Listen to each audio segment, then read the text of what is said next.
Кімде-кім қызметкерлерін нақақ ұрса, қиямет күні қарымтасы қайтарылады.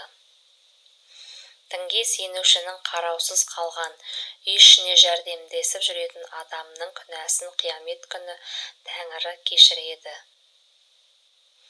Кімде-кім қиянат жасаушы болса, ол ислам жұртынан емес.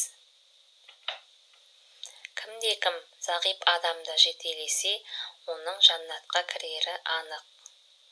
Кімде-кім ері бір жаққа кеткен әйелмен ашына болса, қиямет күні ол жыланға шақтырылып, азапталынады.